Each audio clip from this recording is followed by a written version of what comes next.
are in Ephesians.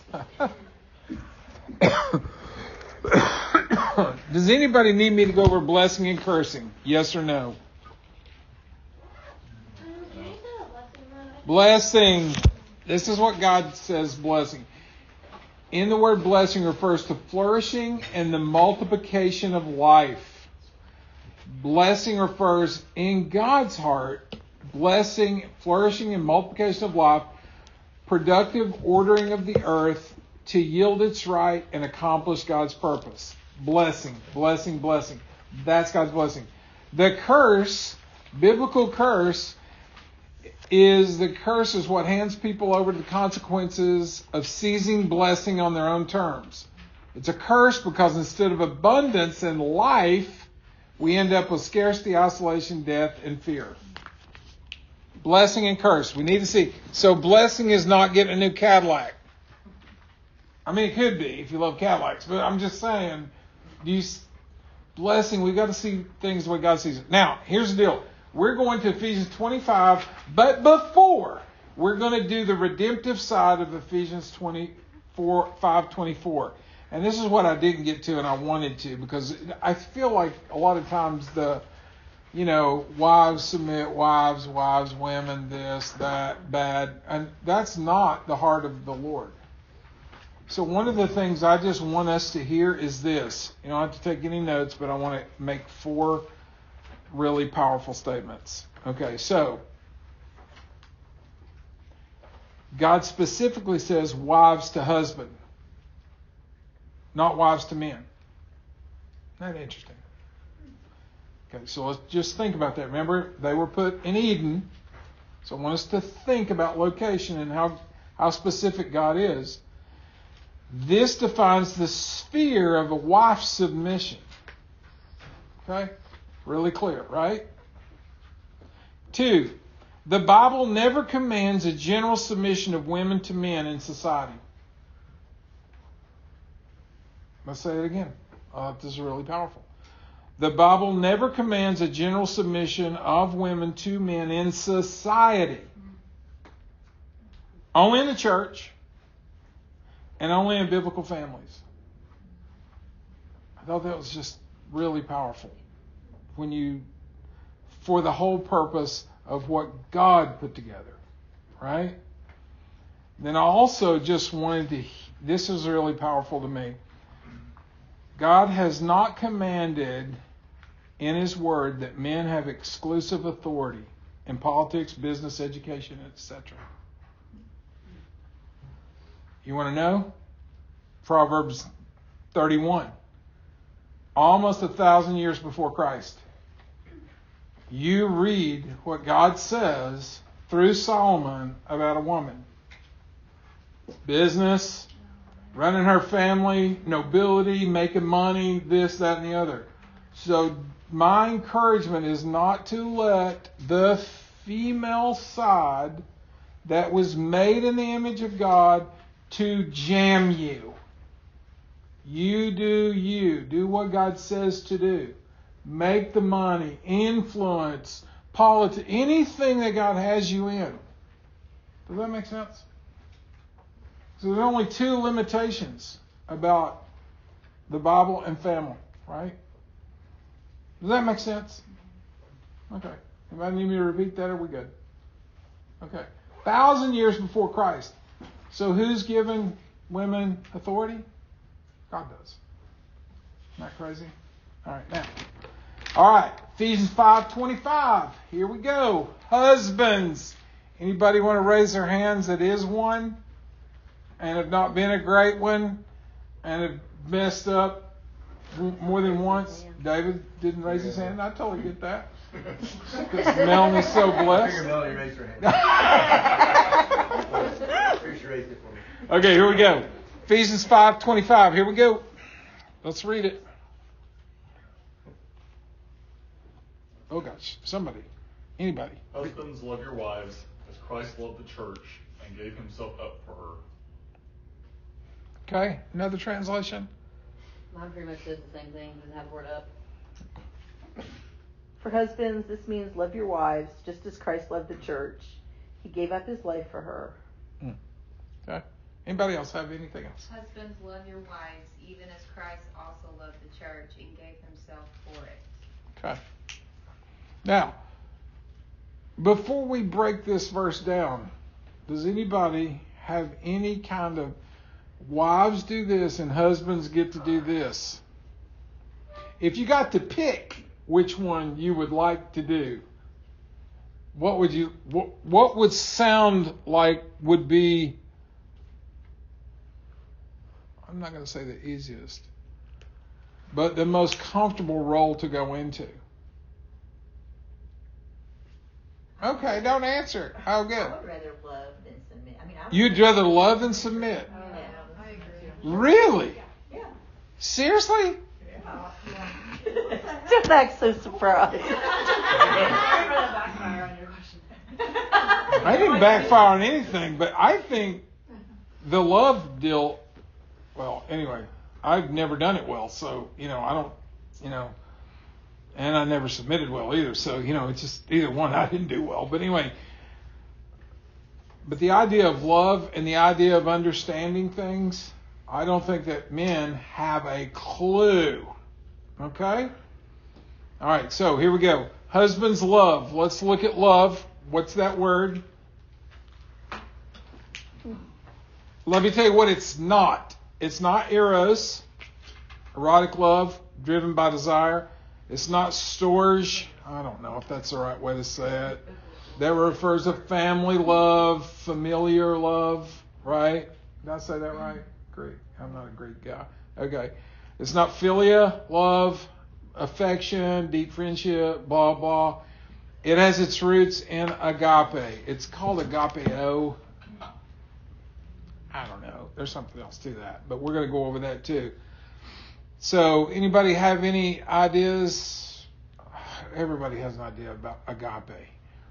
One of the things I want to really belabor is, what are we supposed to do? Now, here's the other thing too, with husbands and men that are not husbands, since we have more than 20 or 30 men in here, Ben. We've been praying for men to come. You're it, Chief. Sorry. Anyway, here's the deal. So what the heart of this is that you're to get, this is what's going to be seated in you, Ben, seated in you and in every man. So it's a love, prefer to love, wish well, instinctive love that comes from the heart, a love without changing. Isn't that interesting? Words to describe this kind of love. It's a higher love. It's a love more of decision than spontaneousness. This type of love has little to do with emotion. Isn't that interesting? Men. So why would a female not get this? Because most females live out of. Okay. Now, let's talk a little bit about this. So, because we want to understand this, and then we want to understand what husbands' responsibilities are. Okay. So here we go. It's a love that loves without changing. A self-giving love that gives without demanding or expecting payment. Anybody have an issue, husbands, that don't expect anything if we give everything like I normally do and don't expect anything back? I just want us to understand how hard this command is. I'm going to read that one more time. A self-giving love that gives without demanding or expecting payment. Ugh. I've expected a lot of payment. And I'm not talking about Target. Anyway, this love is so great, it can be given to an unlovable or unappealing person. It's a love even when it's rejected. That's what kind of love this is. Isn't that crazy? I have no idea about any of this. I have a little bit of idea. I failed my first marriage after 25 years. Okay? But do you have any thoughts on that, or can I just keep moving? Okay? Just trying to define it for us, because you can't meet this kind of love in the flesh. It's not a possibility. The only time this works is if you are born again, and if you are filled with the Holy Spirit, and if you choose to let the Word direct you. Only way, only shot. Understand why marriages are out of order. Understand why marriages don't work. Understand why we settle. Sheesh. Okay. So husbands, love and understanding. And we've been talking about this. A husband's authority has been established by God, right? We didn't choose this. God did. We've talked about roles. We've talked about equal. We've talked about lots of things, right? So this is not our deal. We didn't say, I got to be the leader. This is a God deal. Okay? So the only way this works is if you submit yourself to this word.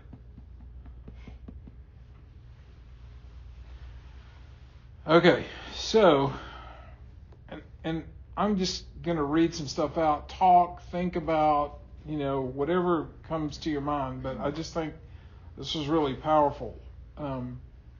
Also, truthfully, when I started Ephesians 5, I know I've said this before, but when I got to the marriage piece, the submission piece before marriage, I was actually jittery when I was preparing this. Didn't feel worthy to write it down and take these notes. I was using a few commentaries and this, that, and the other, and things that I do. I just wanted you to understand how powerful this is to me. So, and I don't do it well, but I shoot at it. Okay.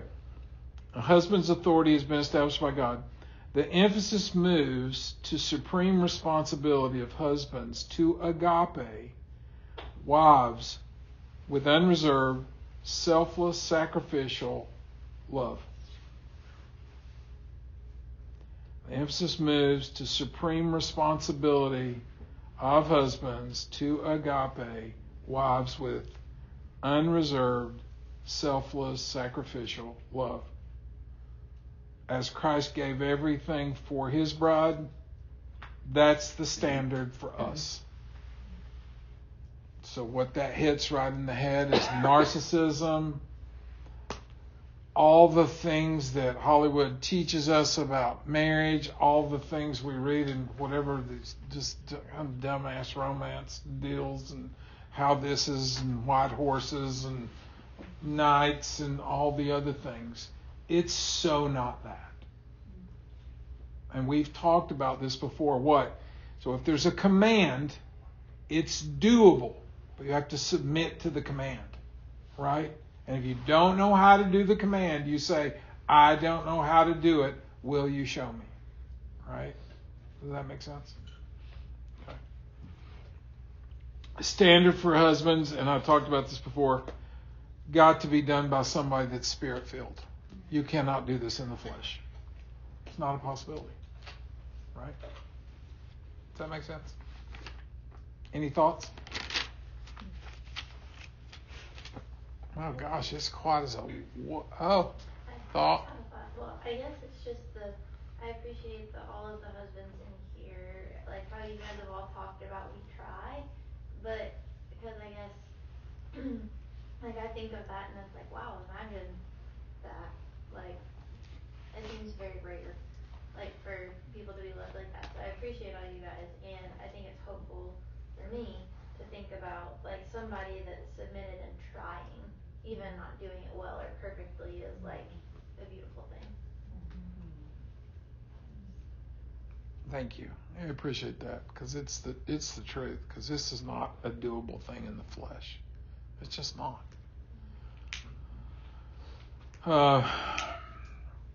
So the other thoughts I had about, when we get this picture, Husbands, love your wife as Christ. Why don't we turn to Philippians 2, 5 through 8, and somebody read our model.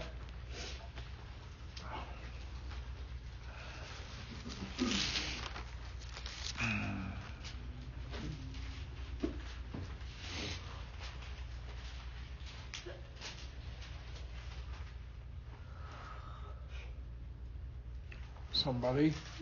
It says, have this mind among yourselves, which is yours in Christ Jesus, who though he was in the form of God, did not count equality with God a thing to be grasped, but emptied himself by taking the form of a servant, being born in the likeness of men, and being found in human form, he humbled himself by becoming obedient to the point of death, even death on a cross.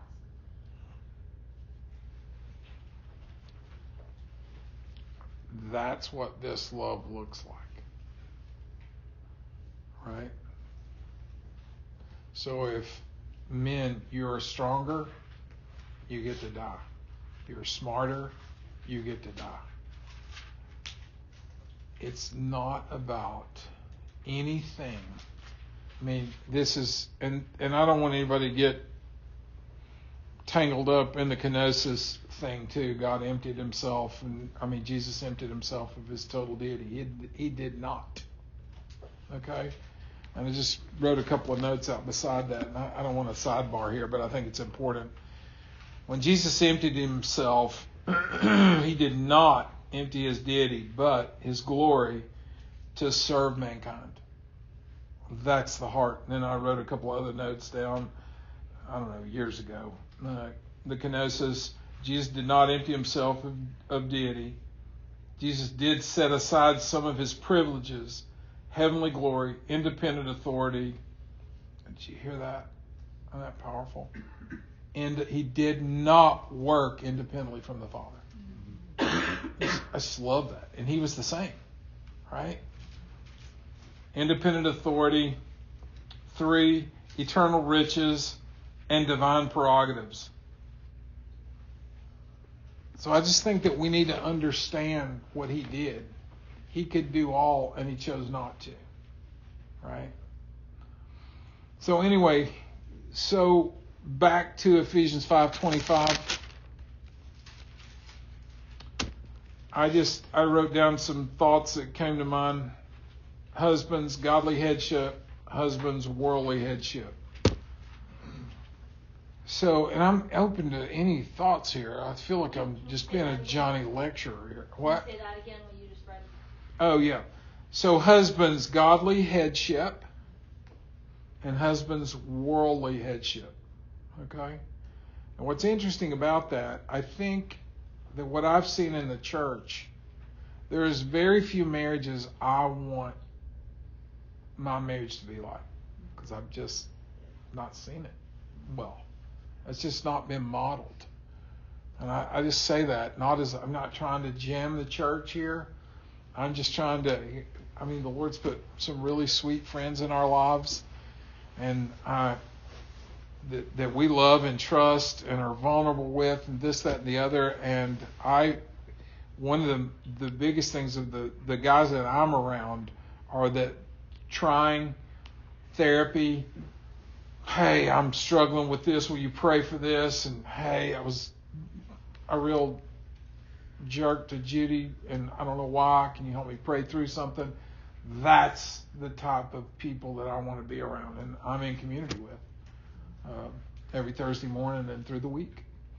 So I appreciate that deeply. But to say, gosh, I want to pattern my life after this couple or that couple, there's just not a ton out there.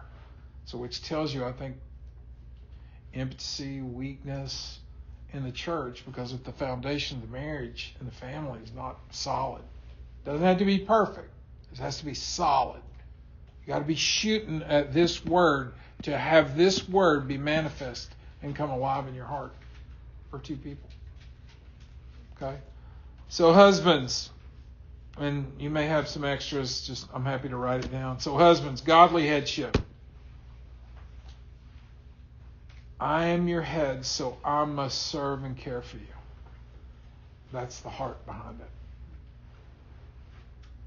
2, godly headship. You must submit to me so I am accountable to God for how I can care and love for you. I didn't even like how I wrote that out, but submission means that. It is a command, so through revealed truth I can do it. Does that make sense?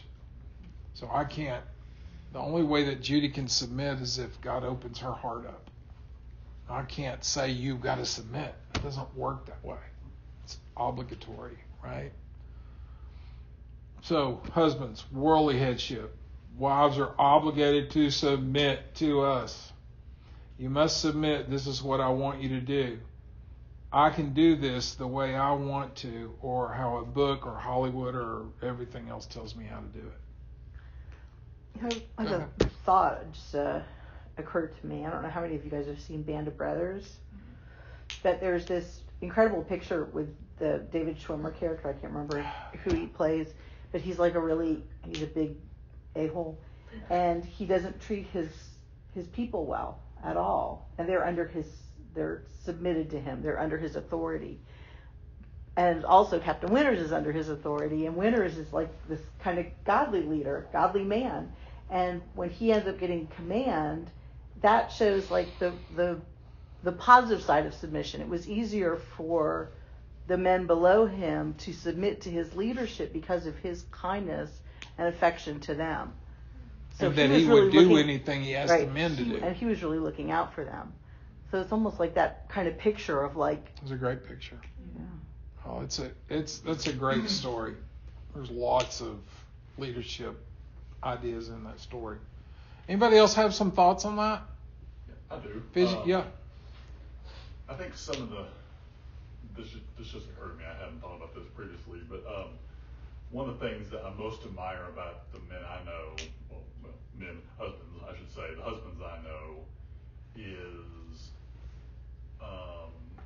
one of the things they have in common is they're willing, imperfectly of course, but they're willing to try to be led by the Spirit. And that was not the message that was given to them when they were younger, like dads, like my age, when I was young. Those of you who are old enough and grew up in the church, you know that the message back then was a lot of moral formation.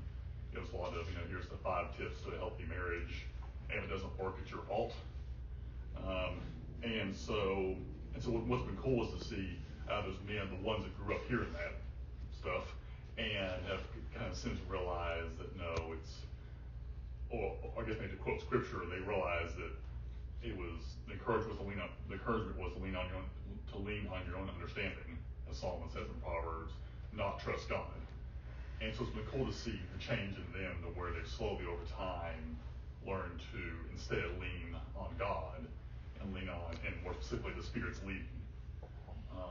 And so that's been something that's been really cool to watch, and I really appreciate their willingness to do that. And obviously, ultimately, it's God doing it. But practically, I don't think that God would be able to do it if they weren't willing to submit, to God and to surrender and to kind of figuratively get down on their knees before Him, and be, and have a softened heart, I guess, to put it another way. And yeah, so that's something I kind of keep my eye on with them, is just see kind of what God's up to in that specific area. And so. I think related to that, submission is an act of faith. Totally. It's not. It can be an act of the will, but if you're doing it well, it should be an act of faith, and that faith comes from trusting that the person that you're submitting to is faithfully following what they're supposed to be following. So that makes it easy, right? In some ways, to submit if you believe that person is striving to follow the Spirit. So if that is happening, it's a cyclical, reciprocal thing that becomes. There's just a trustworthiness there. So. Love and trust, absolutely. I agree. I mean, but what you said last week was that we have to submit no matter. Like, it's an act of faith, that we're trusting the Lord, no matter if we trust you know what I'm saying? I'm saying, if it's the way it relates to what the man is supposed to be doing, then we should be able to trust, have that faith that they are following what they're supposed to do. Right, but what if you don't trust? I mean, I'm just saying for devil's advocate here, or personal experience, I think you're still called to submit. That's hard, but that's still, it does the curse, according to what I've learned here last week or the week before or whatever.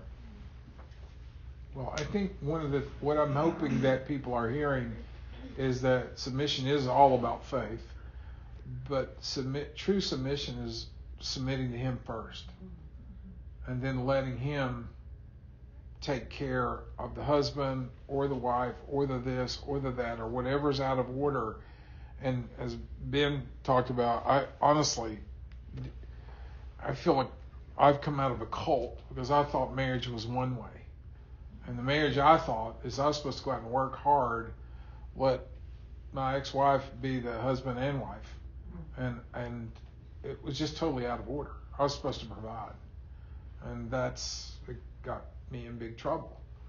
And so I didn't have a model to show me how to do this. And I chose not to read the Word and make this Word come alive inside of me and change me. It was hard all the way around. So, and I know we have folks in here that are married to unbelievers. And man, you can ask folks in here what that's like. And you've got to, if you don't keep your eyes on Jesus, there's no hope as a female or a male. I mean, so I'm just saying it's hard because faith, the currency of the kingdom is faith. And to try and be obedient to what God says to do is a hard call. I don't know, maybe somebody else has got an easy call, but I've never seen it or never felt it. It's come with therapy, it's come with brokenness, it's come with a lot of forgiveness, a lot of mercy, a lot of grace. I mean, I thank God for Judy because we've both been divorced. And man, we don't let arguments go bad. So we go to therapy, or we go to friends, or we go to this, or we got to get some help. Because I'm not going through it again. It's horrible. It doesn't stop. So just for what it's worth on that. Have you got some? Yeah, it's been churning through my head for a couple of weeks now. If I'm the enemy, what two words that we talked about do I really want to screw up in submission and love? Oh gosh. I want to mess with everything. I just have to redefine those two things. And submission, I've been thinking, okay, how can I put this in terms that I can understand? What's more important to your body, bones or muscles? Yeah. A quivering mass of muscle without bones is nothing, and bones without muscles is nothing. But to be a full unit and do what is necessary, you need both. But bones have to submit to muscles. Muscles have to submit to nerves. And so that picture of submission and working together as one to accomplish things that Christ wants you to do is a much easier picture for me to get a hold of. And it seems to me to be a little better definition, at least in my understanding of what that word might mean. But then I go to love, and it's not the Hollywood garbage that we hear. It's not the sentimental stuff that we see. It's not the sexual stuff that we are all exposed to all the time. And it's not any of those demands. I go to 1 Corinthians 13, and the things that I get stuck on there is love doesn't seek its own.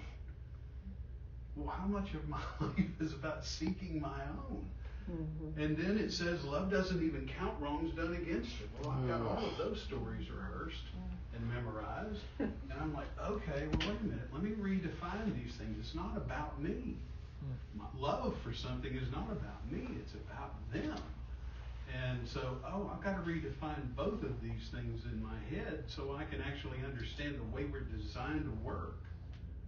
And so I'm just trying to wrestle through. Does that make sense? Oh, yeah. Okay. Great. Yeah, I'll second that too. I'll second that, wherever that is. I think it's Paul lays out love is this and this and this. I'll second that earlier. Like, yeah, that's big. I think that's what it, in a sense, maybe might look like for a husband to love his wife is that list. That's what Mark was getting at with the definition of agape. Yeah. It's this idea of selfless sacrifice of it being about somebody else and not about you and what you can get out of this relationship. It's about what you can help that person become. Because that's what it goes on to say in just another verse or two. It's the purpose is for the other person, not you and what you can get out of it. But that's not what we're ever told. I got you. I think it has never been defined the way God sees it. And I think that's why Genesis is important. And I think that's why you've got to see things the way God sees things. And if you don't, then you're doing it on your own. Period. One of the words I've been wrestling around with, one of my sisters asked me why, our eldest daughter Bailey's engaged, and why I didn't like this previous boyfriend of Bailey, but why I like this one so much. And I said, he treasures her. Nice. And so I spent a lot of time thinking of, like, what does it mean to feel treasured? What could I do to help Ginger feel more treasured? And then that leads to if we're following Christ's example, he treasures us. And do I feel treasured? Am I willing to let myself feel treasured by him? Which then enables me to treasure Ginger, to treasure others. So we don't want to do a grading of how I'm doing on that right now.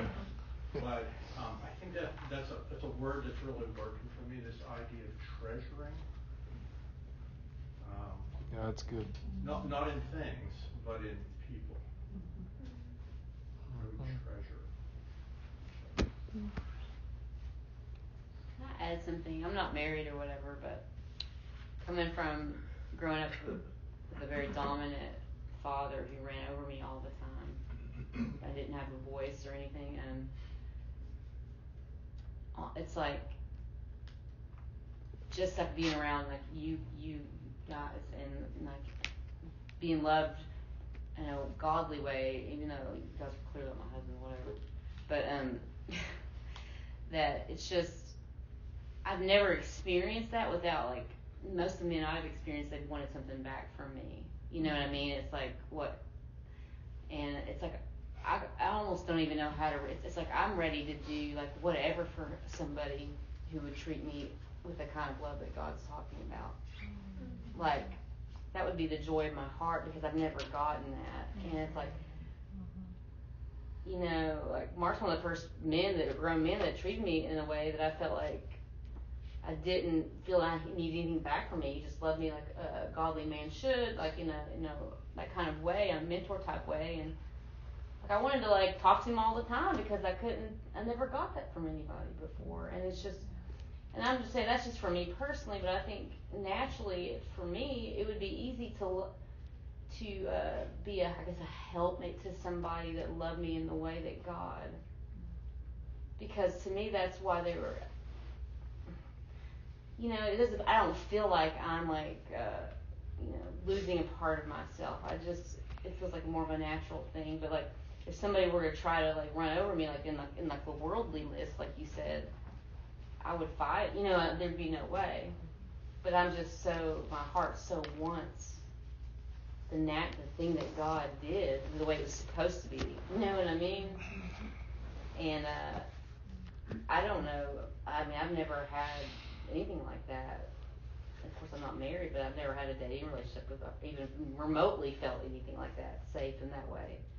You know, I'm just saying, I can see how that would work if people tried to do it well, and like he said, if they're trying, and I've never even seen anybody really understand that as much, they can try, but just to get it at the same time is something huge to me because I've not seen that modeled much. Except for like you guys who are married in here are the closest I've ever really seen as far as godly marriages. So anyway. Thank you, too. I feel like that was really powerful. the like being able to see that and hear generationally, and like to have marriages to see, and to have men that treat their wives and other women, you know, like Tip was saying, or like me who are not married, like well and lovingly, like, you know, anything bad, like it's shocking, but like I feel like that's also just so powerful because there's like something to hope for, I guess, for those of us who aren't married yet, that it's like, okay, there's a hope that there are people who are chasing God like that, and again, who aren't perfect, but at least they're moving towards Him. And had something else and I forgot it. Okay. Works. Well, I also think there's a piece, thank you, Mish. I also think there's a piece, too, that one of the calls on my life, and hopefully, and I know on some of the leaders in here, that, you know, to love the Word of God, you know, to minister to Him, and then leaders in lands in captivity, you know, I want to see anybody around me, male, female, equipped so you can do your stuff. So, I mean, the first probably 3 or 4 years of our marriage, you know, Judy, you know, we fought through lots of stuff about, well, I'm not good enough, and this happened, and that's happened to me, and this, and now it's so funny after 14 years, it seems like forever, but it's so funny in a good way. Anyway, so the point is this. I mean, it's so crazy. I mean, I just watched Judy, you know, Bible studies, her and Ginger doing Bible studies, and then this happens, and then she's teaching women over here, and she's always on the phone with another female and All Souls, and then, I mean, she's like flying. I mean, we got to kind of stop, and, you know, people wear me out, and I don't mean that in a mean way. I just, you know, like all weekend, I was just so tired today because we were meeting with folks, and then we had Thanksgivings, and we had 14 of my kids. I love my kids. I didn't get a breath. But what's beautiful about that is Judy's doing her deal. And I think she's doing her deal because she's free to do it. So we pray together, and we read the Word together, and I wash her with the Word, and she washes me, and she'll come in and say, I don't think that's what you said right here. Let's go back over this. And I mean, we'll have these things, and then we'll have intellectual battles, and then we'll have this. But for the most part, we're on the same page, and she's flourishing. I mean, we have to honestly make time to do us. It's unbelievable, which is the most beautiful thing I've ever been involved in my life.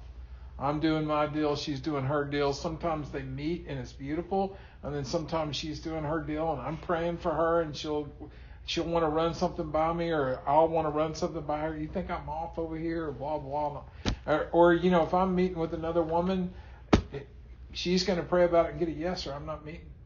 So, I mean, it's just, we just have this flow of cool stuff, but it's come because of order. We're not perfect. I'm a lot more jacked up than she is. But the point is, it's a flow that's absolute. The Holy Spirit just flows through us. And so I'm talking about resources, I'm talking about this, I'm talking about that. Somebody blessed us with a little extra something from the other day, and it allowed us to buy a stove for somebody, and just, so it's when it comes in, it goes out. That's the heart of two people being one. And we've got lots of problems, okay? But we're connected, and we're working and submission and working and love. And if Judy's not okay, then we shut it down and we figure out what's not okay and this, that, and the other. So that's the heart of things. So I hope that you guys get the overflow of the teaching, of the this. I feel like I'm not even anointed to teach it when she's not here. I mean have everything that's in me. Because, we talk about this, and she goes, are you ready? Do I need to pray for anything specific? Or this? I mean, she's so involved with what I'm doing. And so I just love that. I've never had that before my whole life. And so it's out there. And I don't know whether you're married, whether you're single, whether you're this, you can get calls. And Seton loves to talk to everybody. He'll take you out for all kinds of breakfasts and lunch and stuff. He loves that. And honestly, so you get his number on your Rolodex and you just tap into Seton all the time. Leave it on your Rolodex. But I just want you to know that this is what you're getting. You may have never gotten before in your whole life. We've been doing this now for 18 years now, and the Word is the most important thing. And He's teaching us how to be married. He's teaching us how to be single. He's teaching us how to care. How many people have sat in this chair and we've had demons cast out of them and love put in them and this and that and words, and because He's in charge. We even call this crazy thing Monday night. It's nobody's. It's His, right? So that's the beauty of things. So anyway, anybody have any thoughts? Because we're moving to 26. Well, I think that one of the things that we have to remember is that it isn't about us, and that the sacrament, or whatever you call it, the marriage relationship is designed for those people, but it's also designed to be a picture of a bigger picture, right? Yes. So the things that we struggle with in that relationship is a microcosm of what we may be struggling with in the bigger picture. That's good. So if we're struggling with submission in either direction, that is about control and a woman. So like when I say like submission is an act of faith, it's not an act of control. And so if we struggle with that in our relationship with God, we're going to struggle with it. Absolutely. Everywhere else. Absolutely. Men, women, whoever. Absolutely. And then on the other side of that, when we talk about why, husbands, love your wives as Christ loved the church, the temptation there is to become Jesus instead of representing Jesus. And so like you can't be Jesus for your wife, right? And you can't expect your husband to be Jesus for you. And if you get in that mentality, it looks really holy in some ways, right? But it's so ungodly. So ungodly. You could live up to something like that. But there's this expectation, right? Oh, he's supposed to take care of all my needs and all my emotional needs, and he's supposed to come home and just, be whatever, just all these things. And the reality is that's not what he's supposed to be doing. And if that's what we're looking for him to fill all that emotional need, then that's inappropriate. And so, when we look at this little picture that Jesus gives us of a man and a woman together, it is that big picture. That's why he's the bridegroom. That's why we're the bride. That's why, all of these things. It's all related. And so I think when we struggle in those areas, I think going both directions, we have to look at not just what's happening right here, but what does that say about what I believe about God in the big picture? So. Yes, that was verse 29. So you can, we can go back to that and let just Melanie teach that also. But absolutely, it's totally true, right? Right? If Jesus is, Paul uses in New Testament, 28 times the word mystery is used, okay? New Testament. Paul uses it 6 times in Ephesians. Mysterion is the word, and it's hidden knowledge. And here's the deal, and it's exactly what Melanie just said, because the hidden knowledge is this. If God puts you together, He has to keep you together. If you put you together, then you got to keep you together. So if Jesus is not in the middle, then the expectations I can't handle, and the expectation she is not my happiness. Jesus is my happiness. I hurt my first wife with that expectation. Absolutely killed her. So I'm just telling you, it's so easy to fall into exactly what that is. And the only thing that keeps you out of that is this word. It's the only thing. Because if you start looking to each other for your well-being and contentment, this, that, and the other, you need to go see a therapist. Because it's jacked up. Does that make sense? That's a couple of verses down the road, and we can go back over this again. So, anyways, total wisdom. Total wisdom. It's just like anything else. Parents, again, the mystery is this. If God does it, then He'll keep it together. Through His commands and through His word. Right? Does that make sense? So sometimes you have to let people go so He can show you who you are. Right? Does that make sense? Okay, 26. Ready? We're rolling. I know. All right, somebody read it. Wait, what time is it? Wow. Okay. I think maybe we can give it a shot. Okay, let's go. 26. That you might sanctify her, having cleansed her by the washing of water with the word. Oh my goodness. Men. Adam. Did we learn that in Genesis? Who was given the word? Not interesting. So what's happening here in 26? Now who's he talking about here? There's 4 words. Sanctify, cleanse, washing, word. Right? Sanctify, to make holy, pure, consecrate. Cleanse, make pure. Removing. Now this is interesting, this word cleanse. Make pure, removing all mixture. That's exactly what we're talking about. Any mix, any lies, anything you believe that you're supposed to get this from your husband, or you're supposed to get this from your wife, or this, that, and the other, we've got to see what's going on here. Right? Washing. Water, cleansing a vessel. And the word, this word right here is the Rhema word.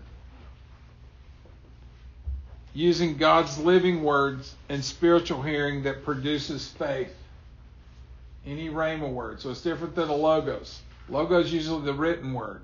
Faith comes by hearing, hearing by the word of God. And that's a Rhema also. When Rhema comes alive, He makes this word comes alive, right? Okay. One of the definitions for that sanctified word is to separate from profane things and to dedicate to God. Where'd you get that's 37? Mm-hmm. Dang it. G37. Read that again. G37. To separate from profane things and to dedicate to God. What's profane? Come on, there's no right or wrong. Separate from profane. Common, not sacred, unholy, right? Profane. You can't even know profane if you've not been around who? The sacred, right? Which is the word. Separate from profane. Will you say what you said again about the word, the Rhema? That Rhema word is a now word, a word that God makes His word come alive inside of you. R-H-E-M-A. It's a Greek word. And that logos word is more of a written word that kind of gives you rules and instructions to live by. But the Rhema is the word that becomes alive in you, life-changing. Okay? All right. So what's going on? That He might sanctify and cleanse it with the washing of the water of the word. So husbands should love wives purposefully. This type of love is not about pleasure. Sorry, man.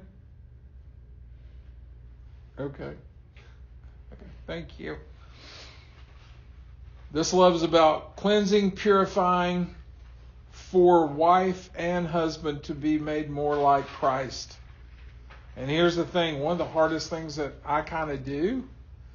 So in our marriage, it's probably not a great thing. I don't know, sometimes the way I do it. Sometimes when Judy has spent too much time in the outer courts, I'll call her to the inner courts. Because when she runs out of gas, it starts turning, and little things can set her off. And so I just sit back and go, how much time did you get to spend with the Lord today? And then same thing, this will be one of the things that Judy stops me with, you're missing my heart. So when she says that, I got to shut it all down. Got to shut the mind down, got to shut what I know down, got to shut trying to fix her down, got to shut beating her up with scripture, trying to change her, trying to do all that stuff. Okay. Lord, will you give me ears to hear? And sometimes I'm so hard-headed, she'll stop and pray and go, Lord, will you help Mark to hear my heart? Oh, deafening when she does that. But it's beautiful because that's when she's pouring into me. Does that make sense? Well, that's hard. That's hard.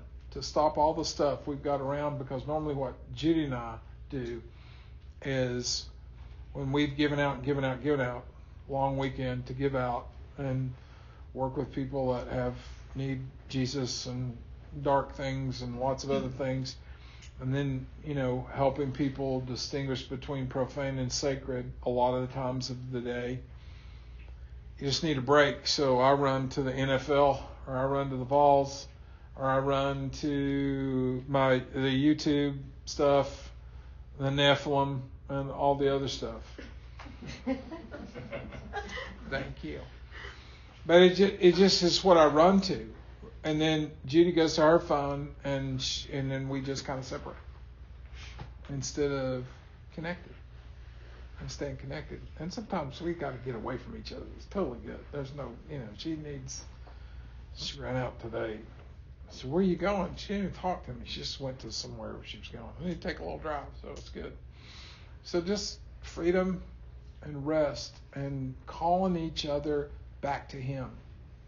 We do that really well for each other. So that's just an encouragement, guys. Again, not to fix. If there's something, she gets snappy. I'm sitting there going, wait, what? Wait, I just asked you where the sugar was. I can't ever find anything. So anyway, all right. 2, a love that is mutually rewarding and sanctifying. You keep hearing the word mutually and becoming one here. That's what I need here. And the other thing too, singles, I'm going to tell you something. Wait. If God's got somebody for you, He'll bring somebody to you that wants this. And not you, or your parts, or your this, or your that. Right? Wait. Okay? There's no rush, ever. Okay. Now here's the other thing. Now I love this right here. So I can't believe Melanie didn't say this.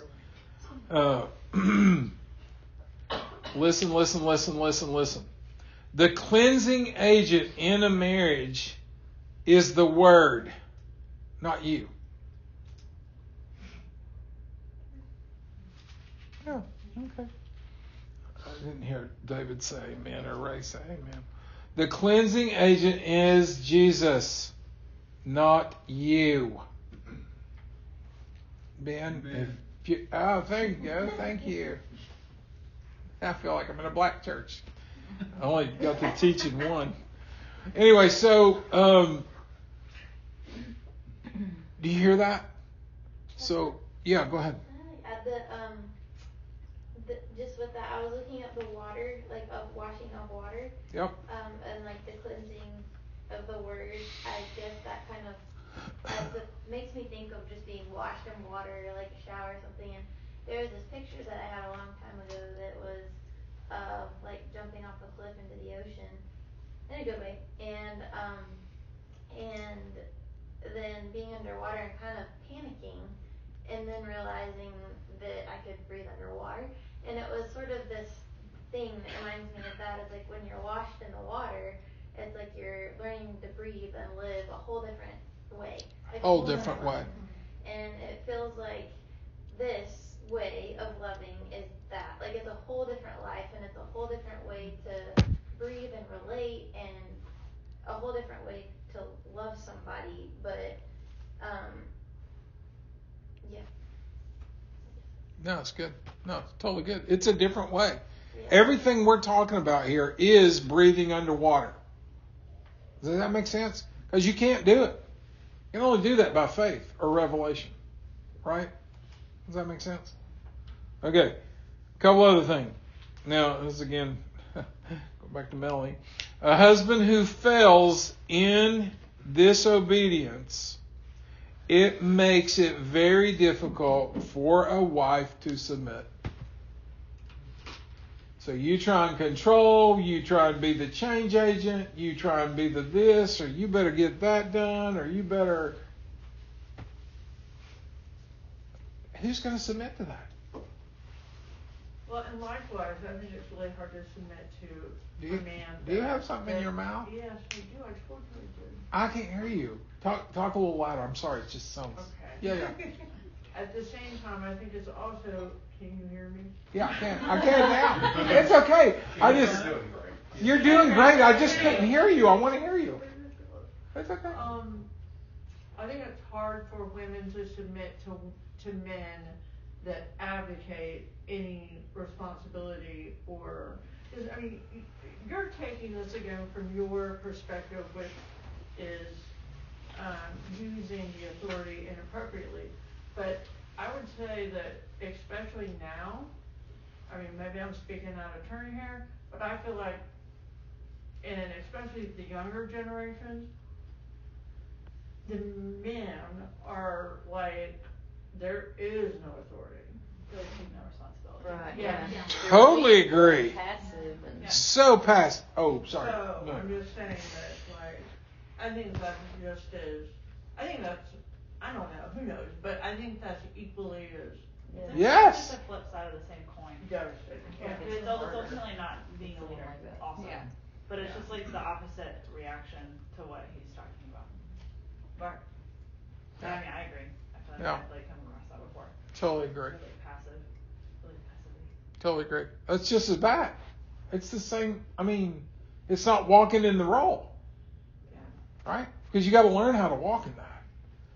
Because the only way you can walk in that if two people are in harmony or in order and give each other mercy when you don't.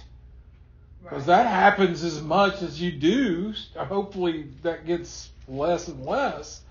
Yeah, but when you're talking about like the submission part, like it's difficult to submit to someone that's coming down on you, blah blah blah. No. Well, it's very difficult to submit to someone that is not even like, is like do what you want or whatever, and that has no boundaries, no structure, no Kind nothing. of what you said. It forces the wife to be the husband.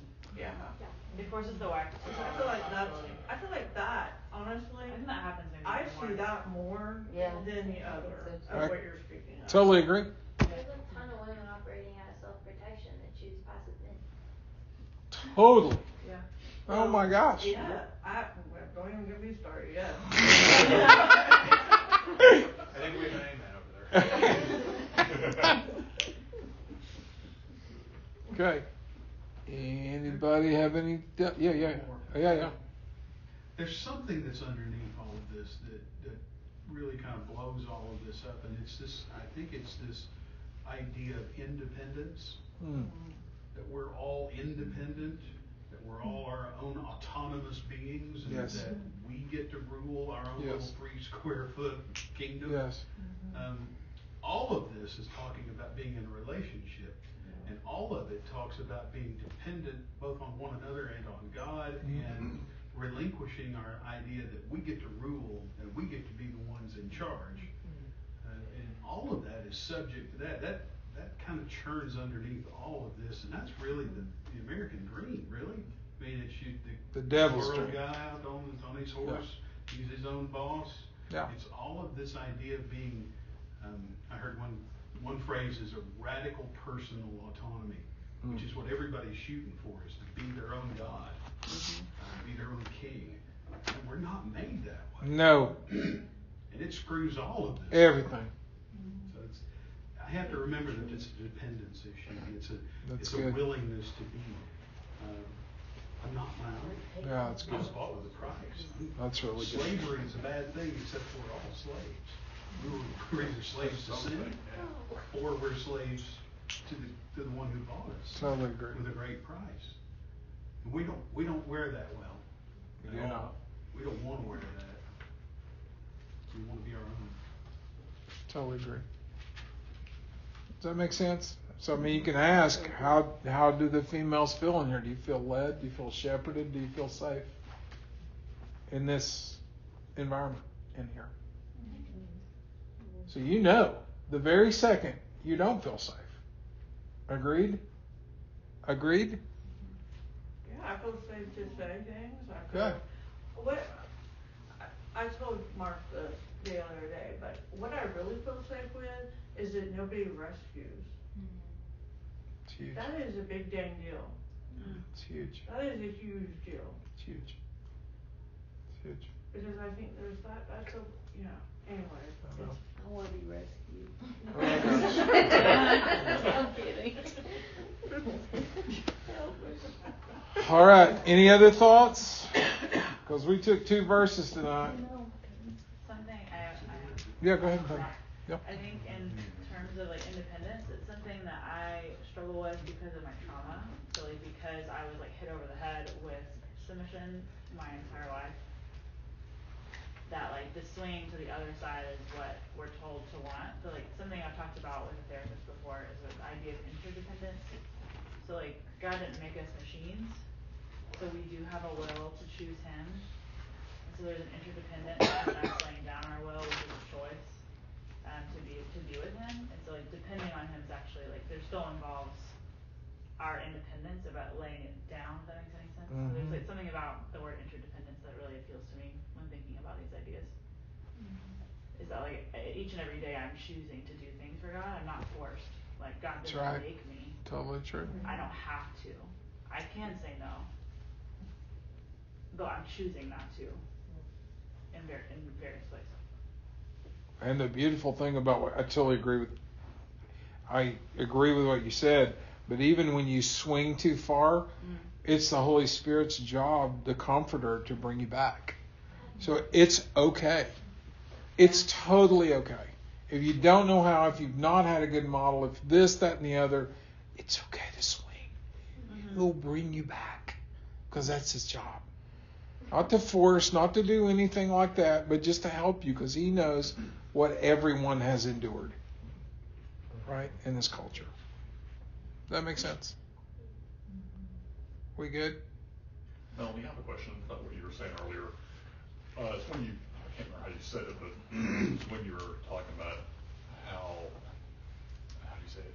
It's not, I guess, not looking to David for things or needs, or I can't remember how you said it, but just, and my question is kind of what does a reconciliation look like between that, but also at the same time realizing that in a healthy way there are certain, well, if He's loving you well, there are certain things He's doing or not doing, and so in other words, there are things He's giving you or not giving you. Does that make sense? Kind of what does that reconciliation look like between those two opposites? I mean, I think it comes back to order and I mean, there's definitely things that on a every moment, everyday basis that David gives to me and does for me and loves me, and it gives me a sense of safety and gratitude and place, I guess is kind of how I would say that. But if that were all taken away, I can still experience those things from the Lord. I mean, I guess is how I would say that. Like there's a priority in there of what that looks like, you know. Because there's been times in my life, I mean, there was a period in my life where he was in a very inappropriate place. And, you know, I had expectations that were not fair to him and that he couldn't meet. And, you know, I just had to come to realize, like, he is not my Jesus, you know. And so I don't really know how else to explain that. But, and that's any relationship. You know, like Ginger's my friend, but she can't be that person. She can't be the person of Jesus for me. And so I think that applies everywhere. I mean, I don't know how. Now, can I receive encouragement from her? Can I receive fellowship and love and enjoyment? Absolutely. You know, but it's not the ultimate, I guess. I don't know how else to say that. Is there some other way to explain that? That makes sense.